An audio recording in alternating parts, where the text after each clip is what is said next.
வணக்கம் நண்பர்களே. எக்ஸல் 2016ல நாம் இன்றைக்கி பார்க்க இருக்கிறது வந்து கண்டிஷனல் ஃபார்மட்டிங்கில் இன்னொரு மெத்தட் என்ன அப்படின்றத பார்க்கலாம். ஏற்கனவே நம்ம ப்ரீவியஸ் கிளாஸஸில் பார்த்துருக்குறோம். Highlight cell rules, top bottom rules, data bars, இது மூணு நம்ம பார்த்தாச்சு. இன்றைக்கி பார்க்க இருக்கிறது வந்து கலர் ஸ்கேல்ஸ் அப்படின்னு சொல்லிட்டு ஒரு ஆப்ஷன். ஓகே, இது ஒன்றும் அந்தளவுக்கு ஒரு பெரிய டிஃப்ரென்ஸ் இல்லை. இதுக்கு முந்தின கிளாஸில் நம்ம பார்த்தோம்ல டேட்டா பார்ஸ், அதே சிமிலர் தான். பட் அதில் வந்து என்ன கிரேடியன்ட் ஃபீல் இருந்துச்சு, சாலிட் ஃபீல் இருந்துச்சு. இதில் வந்து கலர் ஸ்கேல்ஸ், இதில் வந்து மல்டிபிள் கலர், அதாவது 2 or 3 கலர்ஸ் கூட நீங்கள் யூஸ் பண்ணலாம். பட் டேட்டா பார்ஸில் வந்து உங்களுக்கு வந்து ஒன்லி 2 கலர்ஸ், அதாவது ஒன்று கிரேடியன்ட் ஃபில்லாக இருந்துச்சு, இன்னொன்று சாலிட் கலர், அதாவது சிங்கிள் கலராக இருந்துச்சு. ஓகே, பட் இதில் வந்து கலர் ஸ்கேலில் பாருங்கள், உங்களுக்கு வெளியில் பார்த்தாலே உங்களுக்கு தெரியுது மல்டிபிள் கலர். இதில் வந்து நீங்கள் வந்து உங்களுடைய value, lowest value, mid value, highest value அப்படின்னு சொல்லிட்டு நீங்கள் ஃபிக்ஸ் பண்ணலாம். அது எப்படி அப்படின்றத பற்றி நம்ம இப்போ பார்க்கலாம். இதில் வந்து ஒரு சில எக்ஸாம்பிள்ஸ் நான் க்ரியேட் பண்ணி வச்சுருக்கிறேன். இந்த கண்டிஷனல் ஃபார்மட்டிங் எப்படி ஒர்க் பண்ணுறன்ற மெத்தடை மட்டும்தான் நான் உங்களுக்கு சொல்ல முடியும்.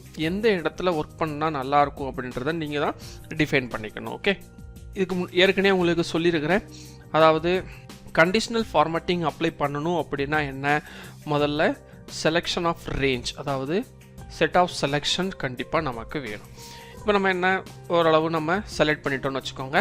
இப்போ conditional formatting, colour scales, colour ஸ்கேல்ஸில் போய் இப்போ பாருங்கள் அப்ளை பண்ணுறேன். அப்ளை பண்ணும்போது இங்கே என்ன சொல்லுது, apply a colour gradient to range of cells.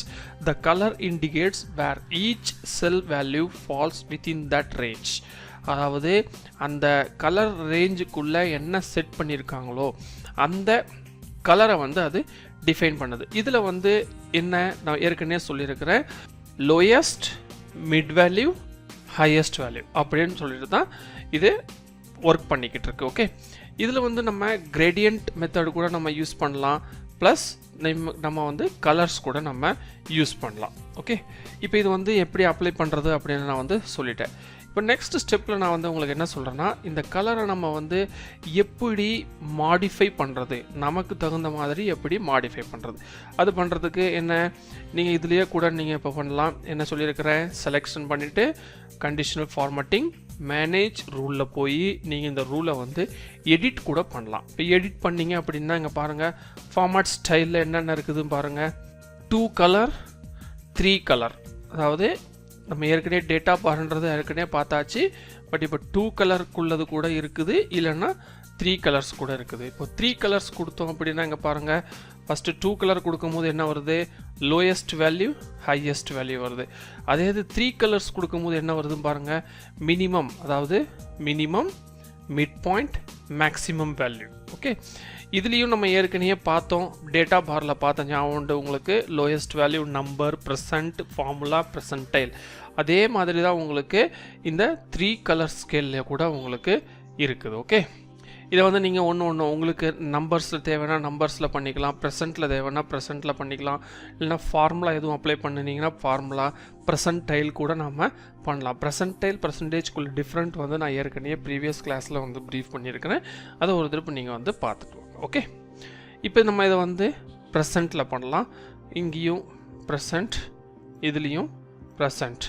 இப்போ இதில் வந்து 0 to 50, 50லேருந்து 100 அப்படின்னு சொல்லியிருக்கிறோம். இப்போ நம்ம இந்த 0 வந்து 10% இருந்து 75% வரைக்கும் 75. ஓகே, பாருங்கள் இப்போ ஓகே பண்ணுறோம், அப்ளை, பாருங்கள் சேஞ்ச் ஆகிடுச்சு. இப்போ இதில் வந்து 100% எது, 10% எது, நம்ம என்ன சொல்லியிருக்கிறோம், 10% மினிமம் வேல்யூவாக எடுக்க சொல்லியிருக்கோம். 10% அமௌண்ட்டை மினிமம் வேல்யூவாகவும், 75% அமௌண்ட்டை மிட் வேல்யூவாகவும், 100% மேக்ஸிமம் வேல்யூவாகவும் எடுக்க சொல்லியிருக்கிறோம். அப்போ இந்த மாதிரி கூட நீங்கள் மாற்றி அமைக்க முடியும். ஓகே, இப்போ இதில் வந்து பாருங்கள் இன்னொரு திருப்பி நம்ம அப்ளை பண்ணுவோம். Selection, conditional formatting, colour scales, more rules. இப்போ இதை பாருங்கள், இதில் வந்து நீங்கள் க்ரீன், ஒயிட் கலர், அதாவது 2 கலர்ஸ், இது வந்து 3 கலர்ஸ். இங்கே பாருங்கள், இது 2 கலர்ஸ், இது வந்து 3 கலர்ஸ். இது வந்து டிஃபால்ட்டாக இருக்கிறது. இப்போ நம்ம வந்து மோர் கலர்ஸில் போகலாம். மோர் கலர்ஸ், இப்போ 2 கலராக நமக்கு 3 கலர் வேணும். 3 கலரில் லோயஸ்ட் வேல்யூ, லோயஸ்ட் வேல்யூவில் நம்பர்ஸ் உங்களுக்கு நீங்கள் எதுவும் ஃபிக்ஸ் பண்ண விரும்புனீங்க அப்படின்னா நீங்கள் நம்பரை ஃபிக்ஸ் பண்ணலாம். அப்படி இல்லைன்னா டிஃபால்ட்டாக என்ன இருக்குதோ அதுவே இருக்கட்டும். கலரை வந்து நம்ம இப்போ வந்து மாற்றி அமைப்போம். ப்ளூக்கு ஒரு ஆரஞ்ச், க்ரீனுக்கு பதிலாக டார்க் ப்ளூ கொடுத்தோன்னு சேமாக இருக்குது. இந்த க்ரீன் கொடுப்போம். ஓகே இங்கே பாருங்கள், maximum value green, minimum value வந்து ப்ளூ, மிட் வேல்யூ வந்து என்ன கொடுத்துருந்தோம், நம்ம ஒரு மாதிரி ஷேடிங் கொடுத்துருந்தோம். அப்போ இது வந்து எது மிட் வேல்யூ? இப்போ இதை வந்து நம்ம ஒரு சென்டர், அதாவது ஃபில்டர் பண்ணி பார்க்கலாம். இங்கே பாருங்கள், இது ரெண்டும், இது வந்து இருக்கிறதுலே ஹையஸ்ட் வேல்யூ, இது வந்து லோயஸ்ட் வேல்யூ. அப்போ பாருங்கள், இது ரெண்டும் தான் மிட் வேல்யூ. அப்போ அந்த மிட் வேல்யூ எந்த மெத்தடில் வேணும், நம்ம என்ன கலர் டிஃபைன் பண்ணியிருந்தோமோ அதே டிஃபைன் ஆகிருக்குது. ஓகே, இப்போ பாருங்கள், இது ஃபுல்லாக இது வரைக்கும் இது ரெண்டும் மிட் வேல்யூவாக வர வாய்ப்பு உண்டு. ஓகே, நீங்கள் இதை வந்து பண்ணி பார்த்தீங்கன்னா உங்களுக்கு வந்து தெரியும். இப்போ ஓரளவு புரிஞ்சிருக்கும்னு நினைக்கிறேன். எப்படி கலர் ஸ்கேல்ஸ் வந்து, அதாவது 2 கலர் ஸ்கேல் எப்படி அப்ளை பண்ணுறது, 3 கலர் ஸ்கேல் எப்படி அப்ளை பண்ணுறதுன்னு. ஓகே, மீண்டும் சந்திப்போம் அடுத்த வகுப்பில்.